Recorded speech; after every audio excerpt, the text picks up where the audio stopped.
Hello, welcome to the Fan Film Podcast. This is episode 38, March 14th, 2009. Met him last week at a superhero dance. He said, I can see myself in your pants. Thought he'd have a better line than this, but you can't say no to Batman, so I gave him a kiss. Next thing I know, we were at his lair. He had a high-tech record player. We listened to Modern Lovers that night. I'm dating Batman and it feels right. Then things started to get weird.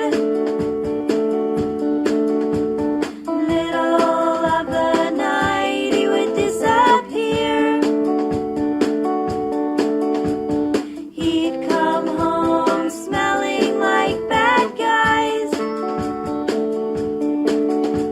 And that would make me really mad. And I'm like, what's up, Batman? Are you fucking the Riddler? So I told him that I've got to go. Think he was sad, but he didn't let it show. Sad that our love never got to grow. So I said goodbye to Batman as I walked out the door. Said goodbye to Batman as I walked out the door. So what's been going on, man? Tell me what you've been up to since November. It's been kind of like weird. It's been, I guess, like somewhat sadly uneventful. Yeah. Went to the con, had a great experience there. It was a good time, 3 days. Then came back and just kind of like, just tried to sink back into life, a little bit. And, Yeah. not really much going on, and I can't really report any exciting stories, unfortunately, or events or anything like that. No earth-shattering life events. Yeah, exactly. Nothing that's going to move mountains or anything like that. But I do, if anybody's got on my side, I suffered a loss. And, Yeah. My poor bird died, and that A couple was really of them, hard on right? me. What's that? Two of them, right? Yeah, Two Kiwi different- died about 3 months before Kiwi died. Yeah. So When'd your first one die there? Before the holidays? After the holidays? Yeah. He was with us before the holiday, and he passed away before the holiday. And then we had Kiwi through the holiday season, and unfortunately he didn't make it afterwards. So that was it's hard for me because I'm one of those people that I'm not one of those people that are like, oh, it's just a bird. Yeah. Or, oh, it was just a fish, get over it. Or I'm not that kind of a person. I'm very loving to every animal. I'm a huge animal person, not in a bad way. Not like bestiality or anything.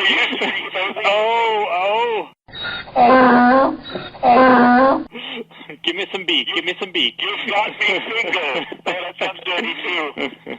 I mean, I was living with him for 8 years, for Christ's sake. I mean, you see him every day, every morning when you wake up. He's the first thing you see. And you go over to him and you say hello, and they love you back. And and when you don't have that anymore, all of a sudden it's just taken away from you. It devastates you. I mean, especially if you're very loving to your animals. Absolutely. If you don't give a rat's fucking ass, and oh, the bird died the other day. Oh, it did really? Oh shit, I guess we'd have to throw the cage out with the bird in it.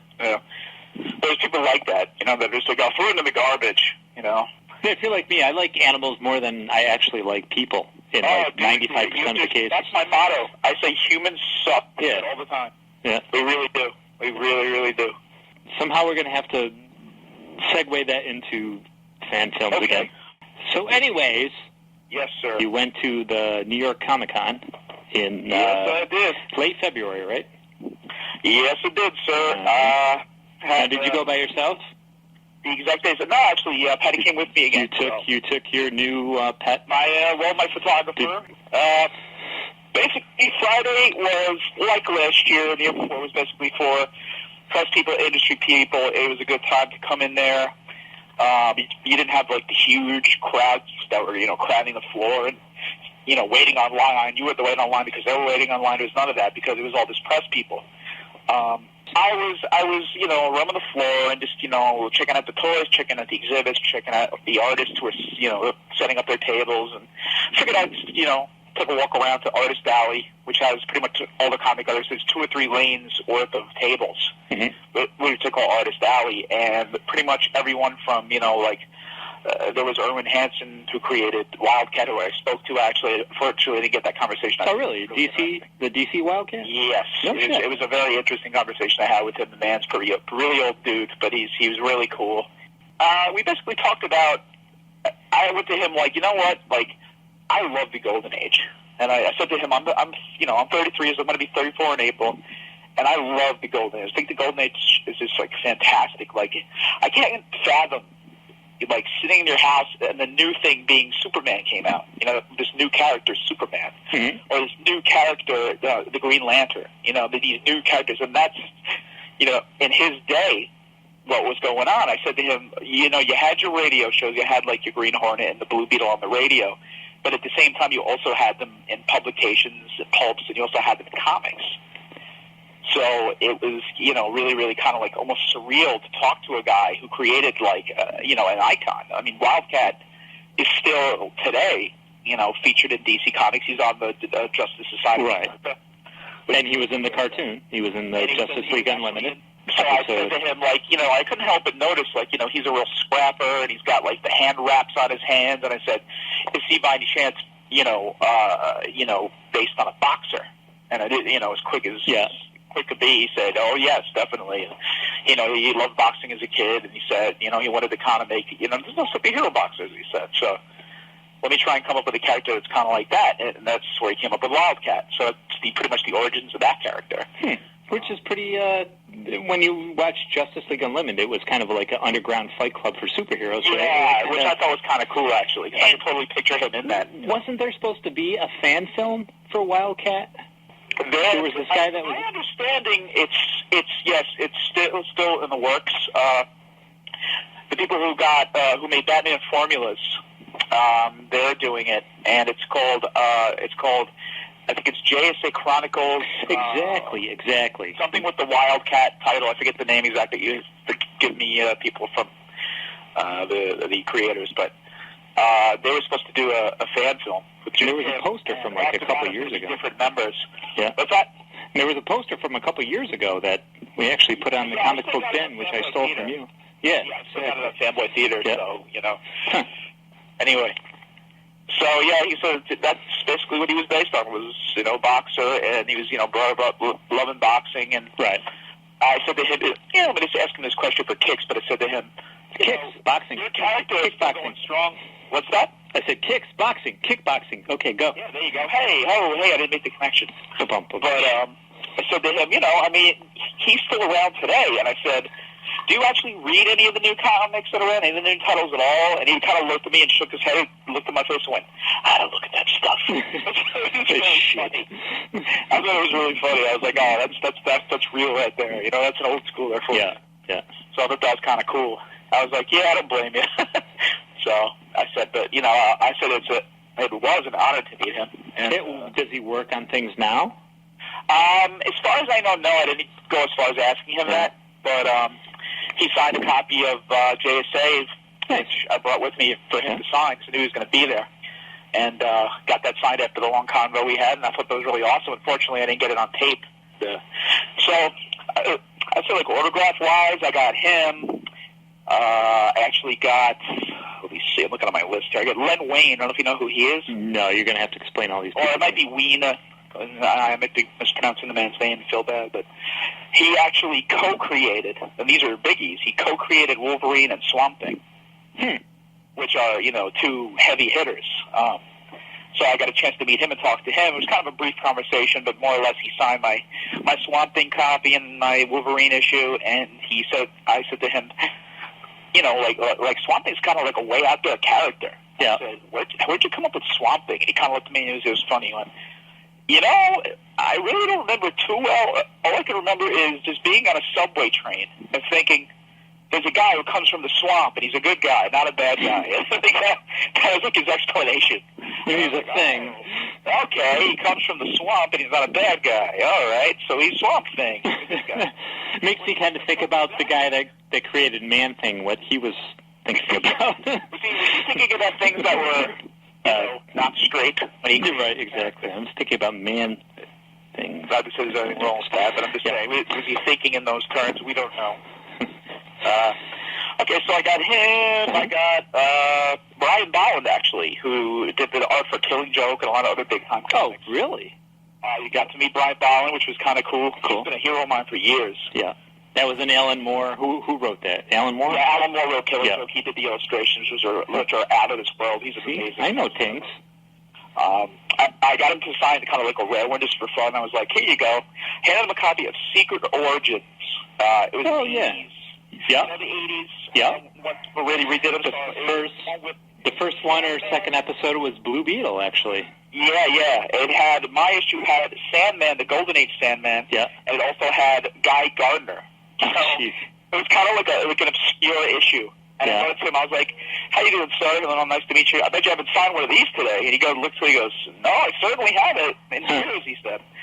And it was funny after the thing I said to my girlfriend, didn't he sound like Gary Oldman? He did. He sounded exactly like Gary Oldman, which I thought was cool, which made him even cooler because I love Gary Oldman. But he was like, oh, I've seen this in years. It's great, though. I was just standing there in all my fanboy glory shaking, like, oh, my God. It was surreal. I got the signature. I walked away, and I still didn't believe I got the signature. I was like, did I still get it? Let me look at it again. It was funny, too, because there weren't a lot of people at his table, which was sad. I was like, wow, what's going on?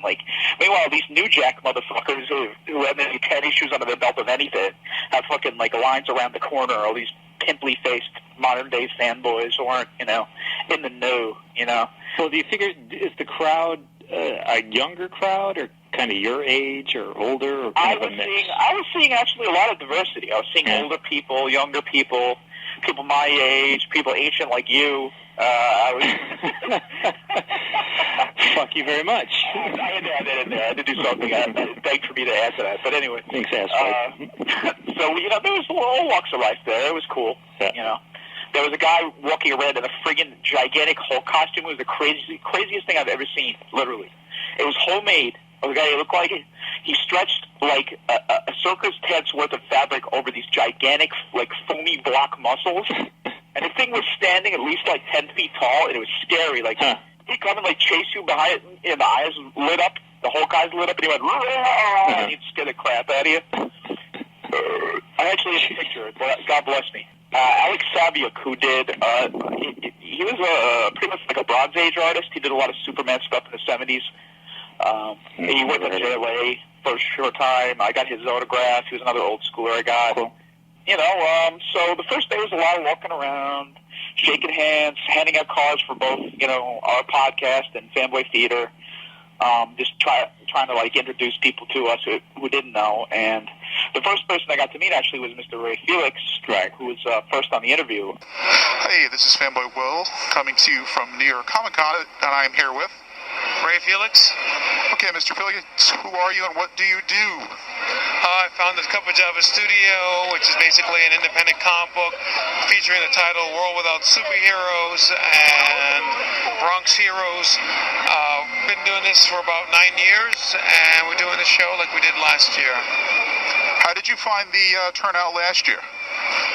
The turnout was pretty good, but I think it looks like this Friday, compared to last year's Friday, is much, much better.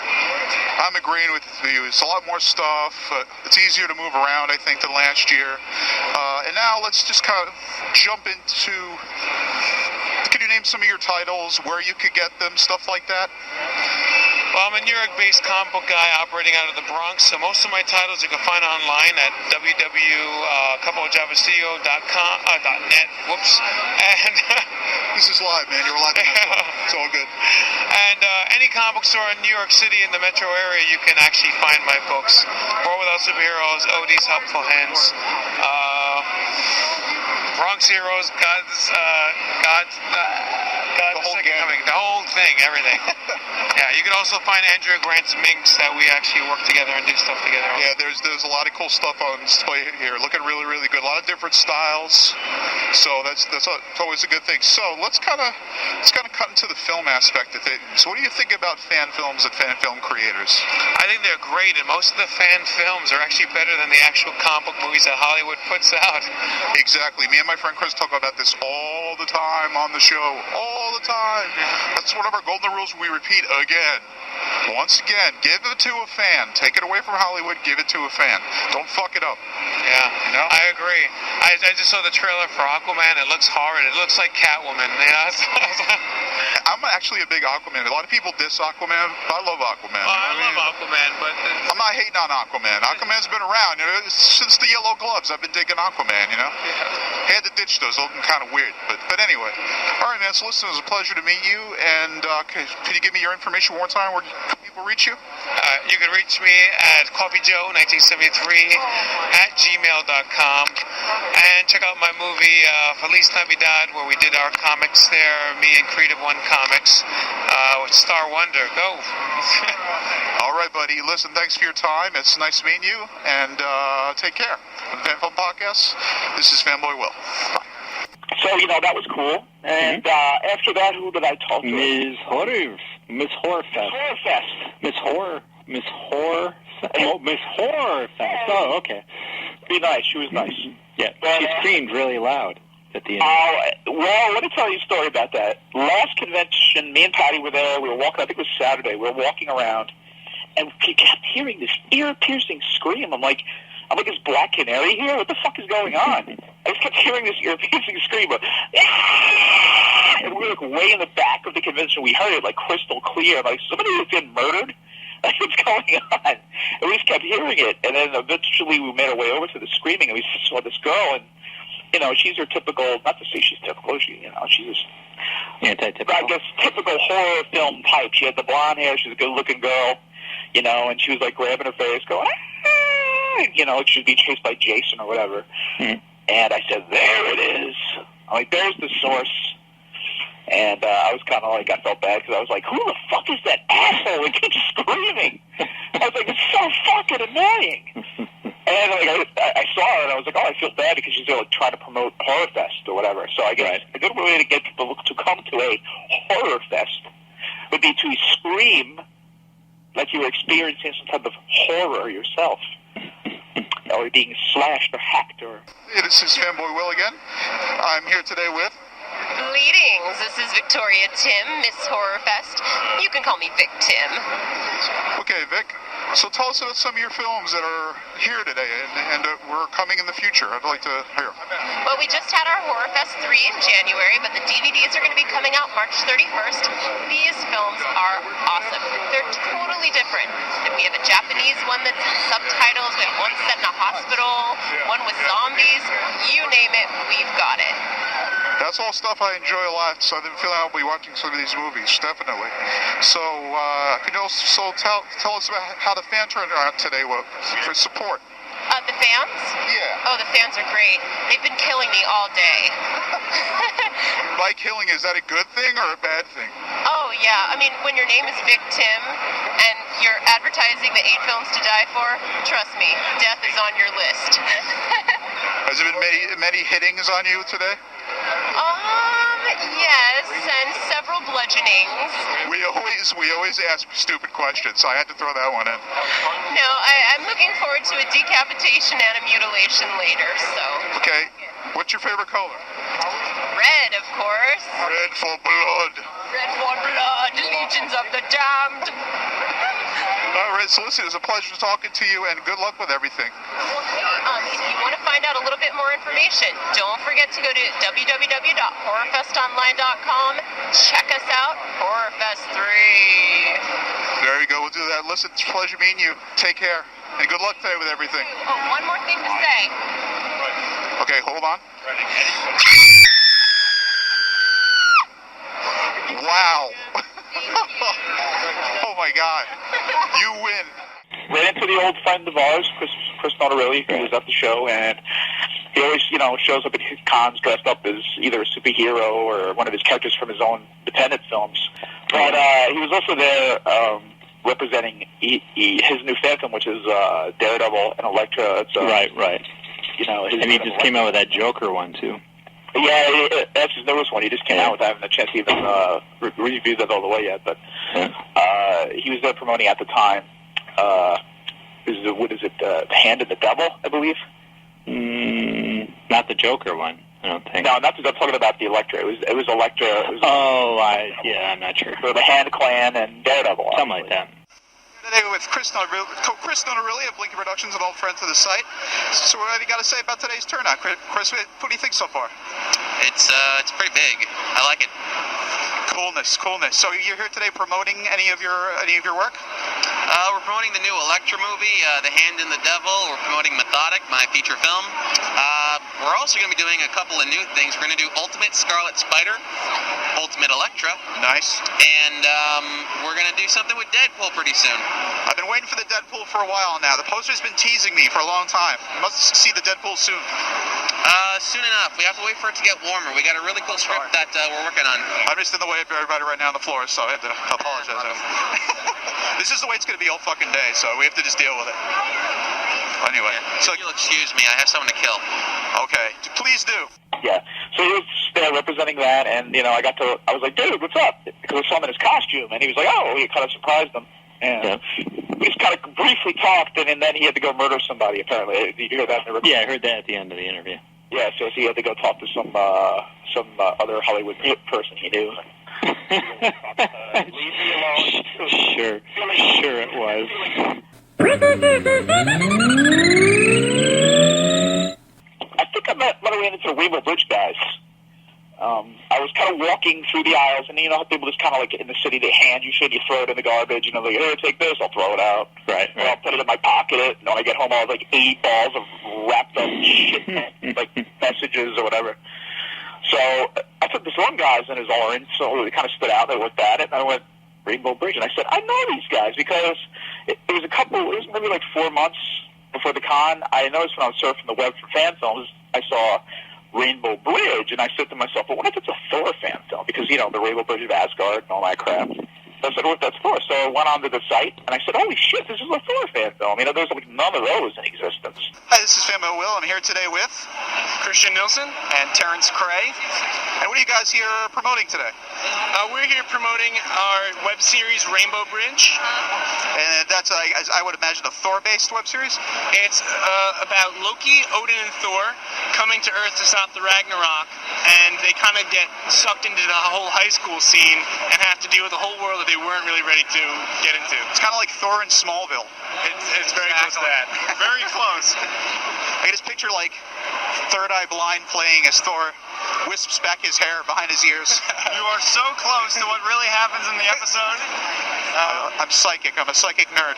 Yeah, we just finished what we call our first season. It was an 8-episode web series, and starting March 18th, the Beatles apparently are here. Yes. Starting March 18th, we're launching a website called RainbowBridgeTV.com, which we will be a weekly webisode. That's awesome. Where are you guys based out of? We are from Long Island. Amityville, New York, but Me Long too. Island. I'm Oyster Bay. Yeah. Nassau County. Local boys. Cool. Yeah. By accident, you get a little obnoxious at times. People are like, oh yeah, Long Island. There's still blood there. There's still good life. Right there from where Billy Joel sails his boat all the time by me. So. Well, there you go. You mean, hey Billy, how you doing? And it's about time that more talent came out of Long Island. So we're hoping to be the generation that does that. I don't know about you guys, but I'm in a New York Comic-Con state of mind. That was really gay, but I had to say that. So listen, guys, it was a pleasure talking to you. Looks really good, and looking forward to talking to you guys on the show. We're gonna have these guys on the show one of these days. We're on our 40th episode right now. Very nice. I promised some other guy today about number 41 to 42. So look for you guys around maybe 43. Very nice. Very cool. And we'd like to have everybody, if possible, because we could do a conference calling and talk to Thor. We could talk to you guys. Everybody else. Who's the director? It's a mutual friend of ours. Right now, we're both producing it, and we're now writing it together. And we hope to have great things in the future for it. Very cool, guys. All right, but listen, have a good day and good luck with everything, okay? Thanks. Right. Take care now. All right, brothers. Take care. Nice meeting you. Also, after that, we ran into our old friends, the gentleman from Dr. Shroud, the creators. Yeah. Dr. Shroud were there. We've had on the show. Yep. We had on the show previously. Now, did he know? Did he know who you were? I mean, who you were representing? I introduced to him in a funny way. I went up to him and I introduced myself kind of funny. I was like, hey, any of you guys ever heard of a guy named Christopher Mosier? Like I hated you or something? I did it on purpose. He's not going to remember. They were like, yeah, that's the guy from Fan Film Follies, right? I said, yes, it is. And he's also my partner on the Fan Film Broadcast. Oh, really? So that was my gay segue, and introducing you into the fold. I just figured I'd introduce myself with some bad shtick, and I did. Guess who we're here today with, kids? It's me, Robert Feldman from Dr. Shroud. Paul Smith. Okay, and how are you guys doing today? How's the turnout? How's the interest in the film and all that? Incredibly good.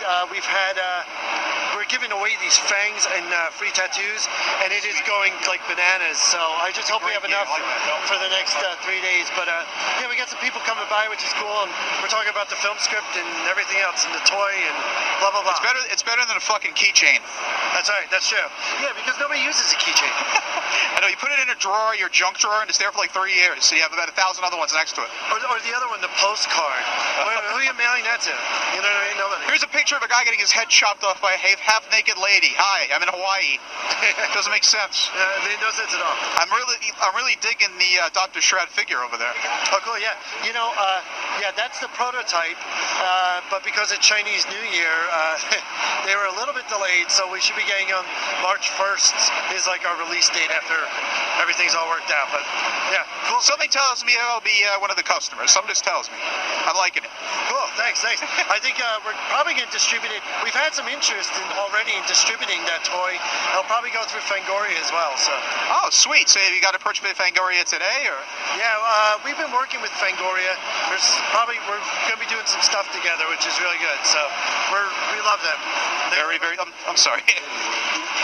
I've been apologizing on radio all day today. So this is looking good. Is this the new episode, or what are we looking at here? This is just a trailer. We're working on 24 new minutes of episodes. Still working on that. Cool, man. Take your time. If it looks as good as this, it's worth the wait. Cool. Thanks. Yeah. So listen, man. It's nice seeing you again. I might stop by again later. Cool. Yeah. It's kind of like running around right now, doing as much as I can with the time I have. You know what I mean? We're here all weekend. So very cool. Yeah. Something tells me I'll be back to pick something up from you guys. Awesome. Cool. All right. So listen, it's great seeing you, man. It's great finally meeting you. Yeah. Likewise. Thanks so much. Say hi to Chris, or he'll get jealous. Yeah. Hi, Chris. That was really gay, wasn't it? That's the way we roll, baby. All right. Thanks a lot, brother. Nice meeting you. And I got some free fangs from him. Some really cool little, like those plastic Dracula fangs you get on Halloween? Yes. Okay, well, I got a pair of those Halloween fangs, and then, it was cool looking a little... it was one of those tiny little, baggies, and it had, a Dr. Shroud logo on it. Yeah. So it was, a little, official product. It was really cool. I still have it. And then, who else did we run into that day? Phil Morris? I believe that was the end of that day's events. Who was that person who was representing Roddenberry? He is actually the CEO. So he basically, when people say, I want Roddenberry's people to come to an event, or I want Roddenberry's people to be, speak at a convention, or, do a lecture, or whatever the case may be, he comes and he speaks on behalf of Roddenberry. So he's basically their voice. All right, let's start from the top. Could you tell us some of us who may not know who you are, your job role, and your background working for Roddenberry Productions? Sure. My name is Trevor Roth. I'm the COO of Roddenberry Productions. I run Roddenberry Productions with my business partner, Rod Roddenberry, who is the son of Gene and Majel Roddenberry. Cool name.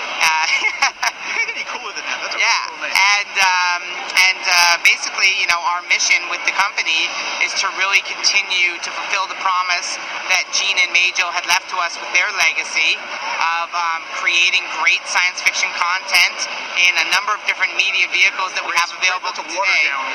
Yeah. Great. That's, man alive. Fantastic. How's that? Fantastic.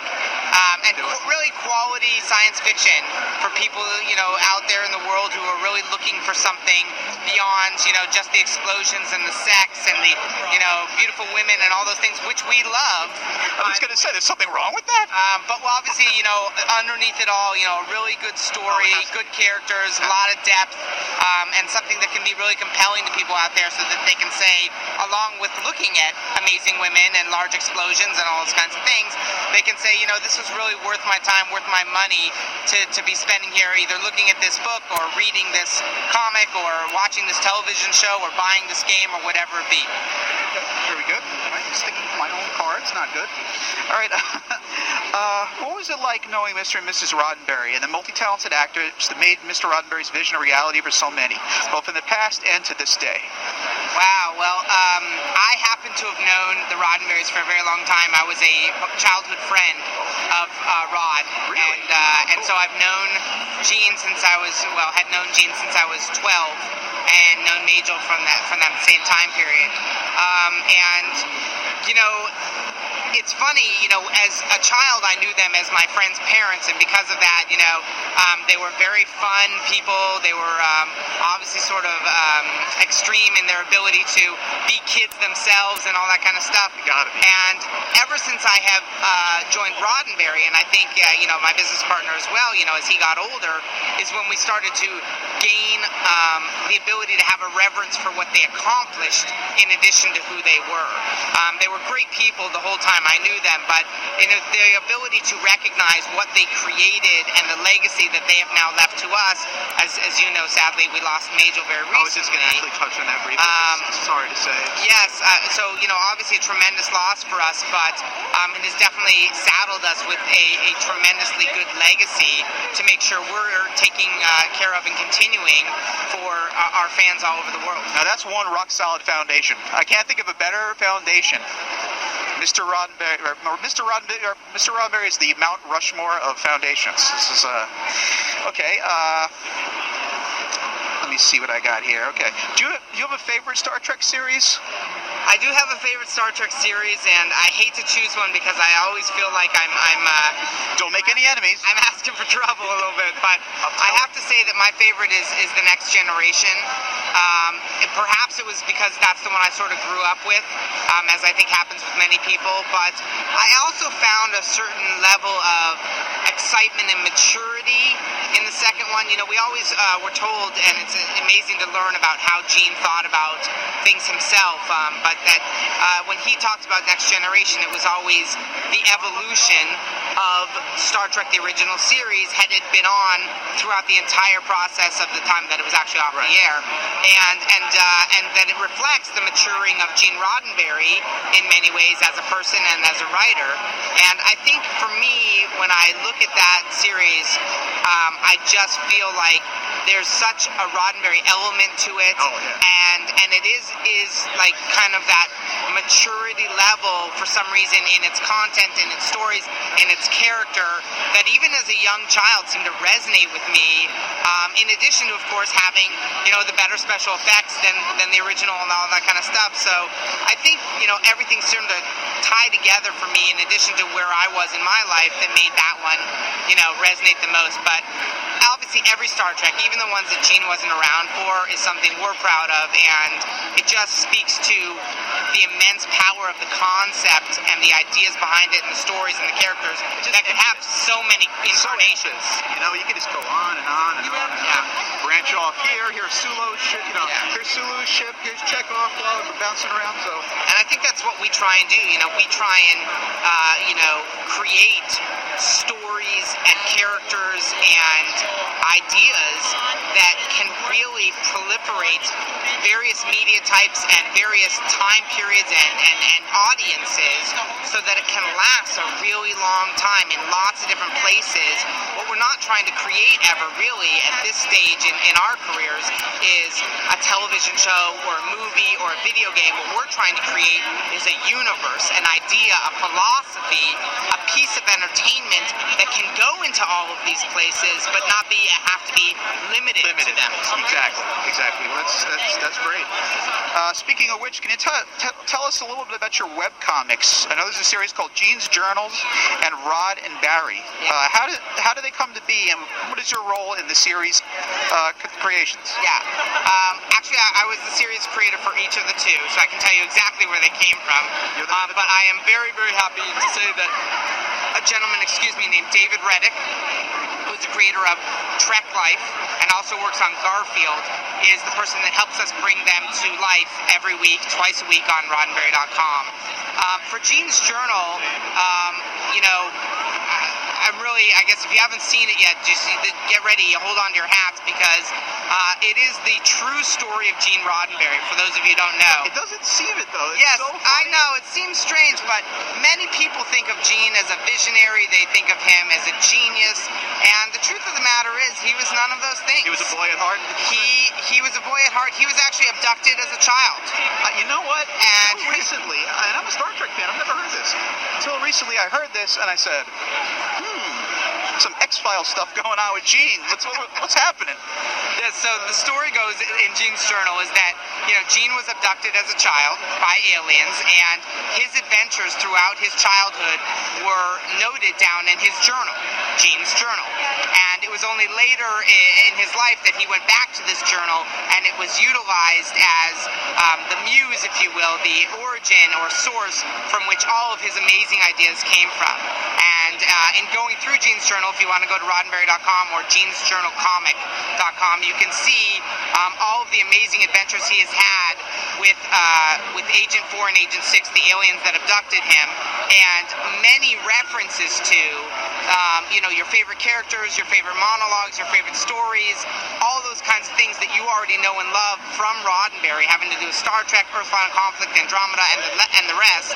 And you can sort of reinvent the origins of those favorite things that you already know and enjoy through this comic, and how they might have come about through his abductions, if you will, or experiences with these alien beings. And it's a great comic. It's really, really fun. It also gives, it's going to be heavily moving into, understanding Gene as a boy a little bit more. Gene was an amazing, amazing person. And it's interesting to, in hindsight, reflect back and see who he might have been as a child. Was he super inquisitive? Was he an intelligent, child? Keep to himself. All those kinds of things. And this strip is going to be moving forward not only with those beautiful references and tips to the hat of Star Trek and all of his shows, so that you can kind of enjoy those inside jokes, if you will, but also talk about Gene as a young boy and what kind of person he was, all along the way, of course, entertaining it and creating the humor that David does so well, to make sure that we are continuing to bring something to people that they can, take a few seconds with and laugh at, a little bit and lighten their day. And also, by the way, this and Roddenberry, which I can move on to, are going to be in animation form by the end of this year. That's actually going to be one of my questions. Yes. Can you tell us about that? Yeah, we're very excited about that. We have had a lot of discussions when I came up with the concept, we tried to figure out where would this best be put, and we met David Reddick, who's a tremendous talent, and we realized these could be great at comics. As we move forward, and we're now in our year anniversary, and coming up to our 100th strip of each one. Wow. We realized that, these could be, they've been responded to so well that we could get even into more depth with the characters and get a larger amount of interesting stories going on and situations if we had a little bit more time than just the 3 cells. And because of that, we're looking into animations very heavily and think they should be out by the end of this year. Amazing. So definitely looking forward to hearing about that. And then, if you want, I can talk to Roddenberry. I don't know if you want to. Okay. I see here you're currently developing a Star Trek fan documentary similar to Trekkies. Yeah. Could you tell us about Trek Nation? Sure. Actually, I hate to correct you, but actually we're trying to make it for sure not similar to Trekkies. That was going to be another one, because there's a lot of kind of negative things attached to Trekkies. They're super losers, living in their mom's basement and all this. So we're trying to get away from that. I absolutely agree. I think one of the main impetuses for Trek Nation actually came from my business partner Rod seeing Trekkies and kind of looking at it and saying, they're most assuredly those people. We are not ashamed of those people. We appreciate all of those people who are willing to dress up and go to the extremes in Star Trek, but by no means is that a complete picture of the Star Trek fan. And I think one of his main reasons that he wanted to do this documentary, although it has evolved since into something even more, is to make sure that people recognize that the breadth of people who are Star Trek fans, the various economic, socioeconomic, cultural, gender-oriented people, and the differences between them, the variety within them that love Star Trek is enormous. And because of that, to try and pigeonhole it into, these people who do these crazy things is obviously not giving the full picture to people. That's the lazy way. They're just nerds. So we wanted to let people know that there's many, many more people of many different kinds, including those people that really, really love Star Trek. And, a lot of what we did was go out and talk to a variety of fans in various different occupations, famous people that love Star Trek, A lot of those. Playboy bunnies to rockers to sports, celebrities to regular old fans and doctors and lawyers and all those kinds of people who really love Star Trek, and it touched them in a way that actually bettered their lives. But they aren't necessarily those people who are going to be willing to dress up and go to those lengths. They're regular people who found something in a show that really spoke to them. And I think from that standpoint, we're covering that. We're also trying to cover a tremendous amount of Gene. I think that at the base, the documentary really explores Gene Roddenberry as a person, and also, of course, his work and his legacy. And it's all done from the very unique point of view of, through the son's eyes, which, really differentiates us from any other Star Trek, anything that's been out there, because we're able to see him from a very human level and recognize the genius that he was, but also the flaws that he might have had, and in his own tradition, I guess, look at humanity, and in this case, look at him and say, look, we are humans, and what that means is there are amazing things about us, and we can do amazing things, and yet we struggle, and there are flaws, and we are not perfect, and that is the beauty of humanity, if you will, and hopefully, in turning that onto Gene as a process, we're paying homage to him as well as exploring a human being that we think many people would really want to learn about in a way that they haven't before. Being that we are primarily a fan film-based website and podcast, I'd love to hear what you think of Star Trek fan films. Does Roddenberry Productions encourage fan filmmakers for bringing their visions of Star Trek to life? How did Mr. Roddenberry feel about Trek films? Fan films, that is, sorry. Yeah, absolutely. I can tell you that right off the bat, that we, as Mr. Roddenberry did, tremendously appreciate our fans, and tremendously appreciate the creativity that they have in the ability to expand a universe that we created. It shows you your fan base. It shows the intelligence, shows the creativity. Absolutely. There are so many amazing people out there that have amazing talents that are able to bring their talents to life through a universe that we created, that we really feel like it's an homage to us, it's an homage to Star Trek. Foremost, yeah. And any fans out there are definitely things we encourage. We ask everybody to make sure that they're doing right by what they're allowed to do or not. We don't sell them at the convention. We don't encourage technically illegal acts, but as far as the concept goes, we absolutely appreciate fans films. We hope people continue to do them.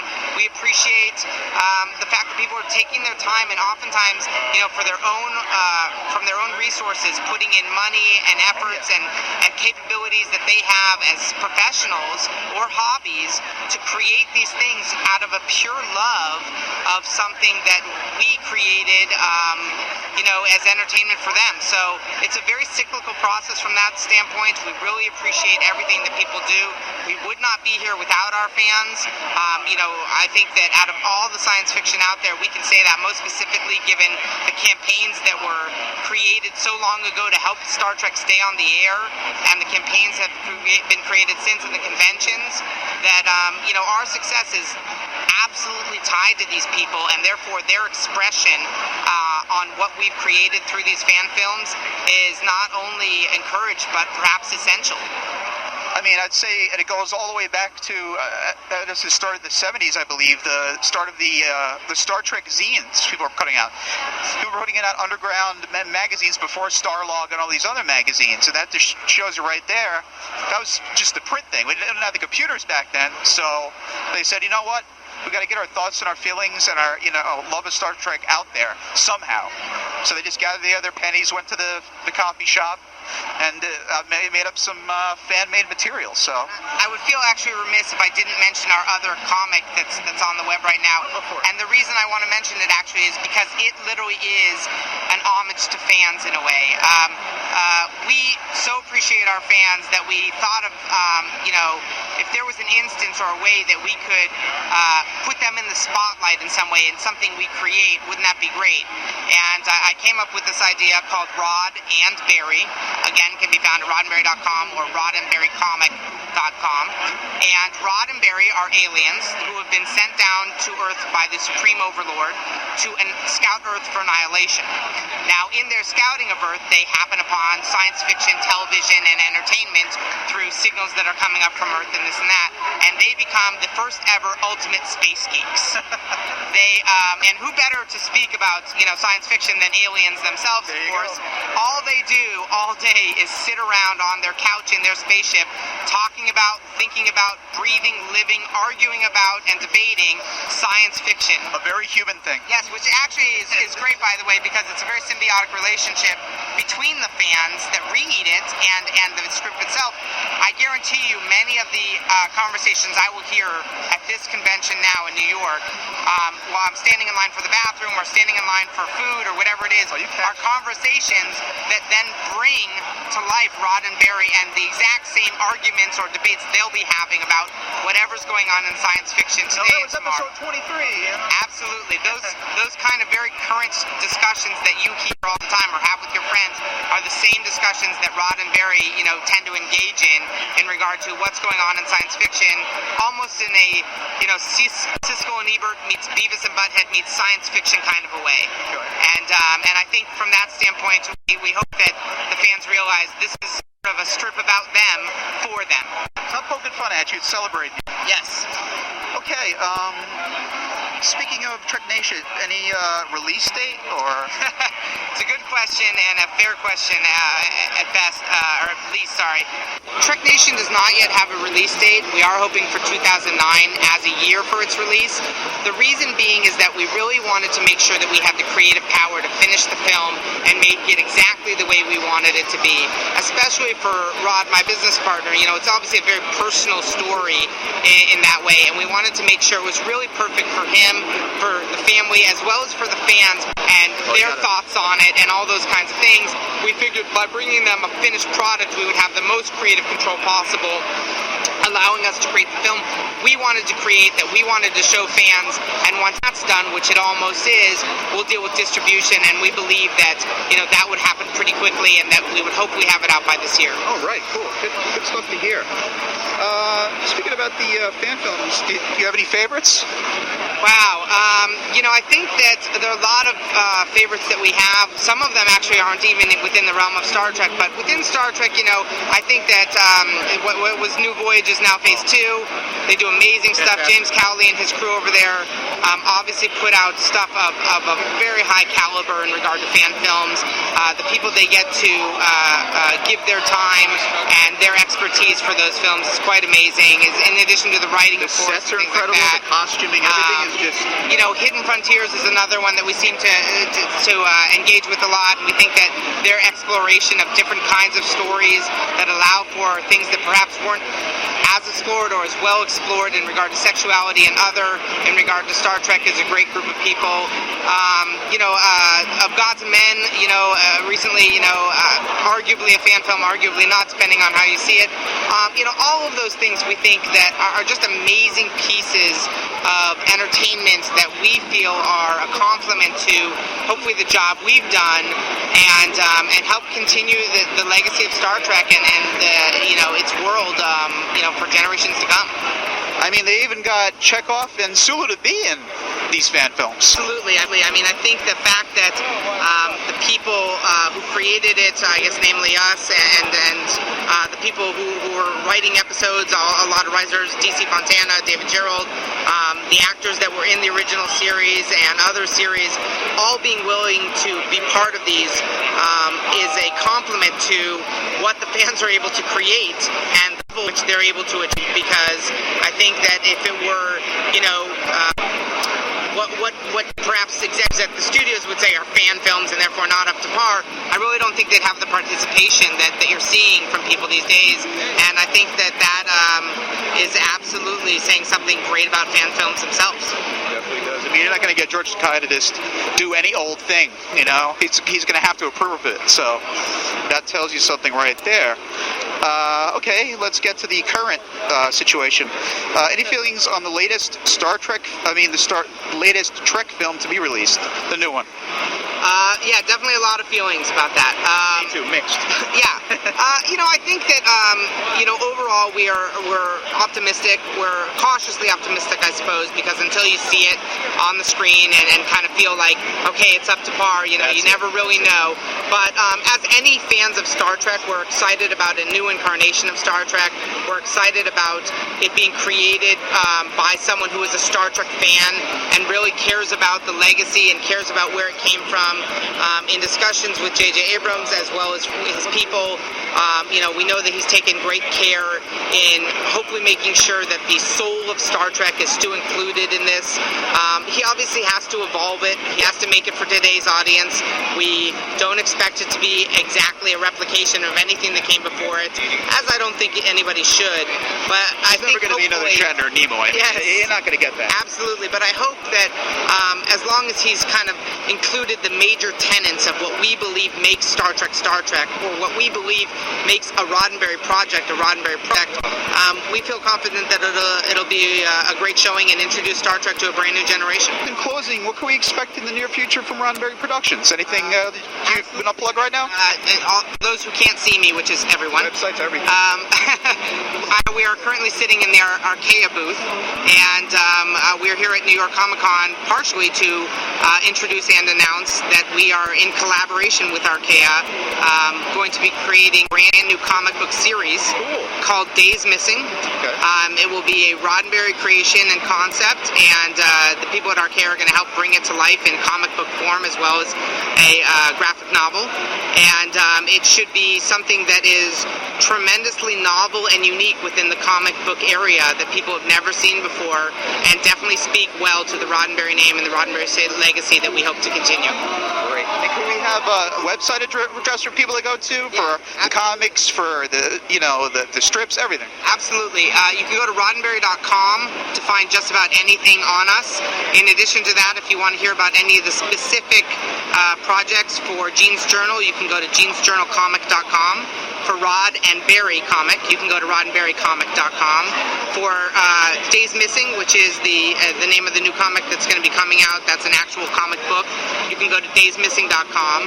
But all of the links also are at our corporate page, roddenberry.com, and you can find everything through there as well. Okay. Well, listen, thank you so much for your time. It's been a pleasure finally meeting you and talking to you.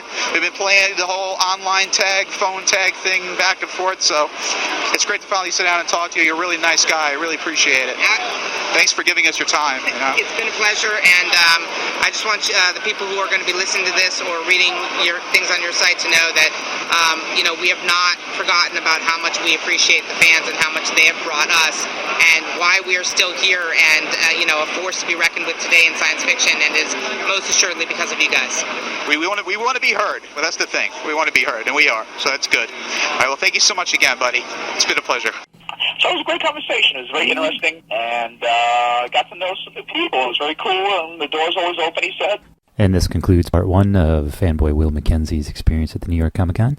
Join us next week for part two, of course.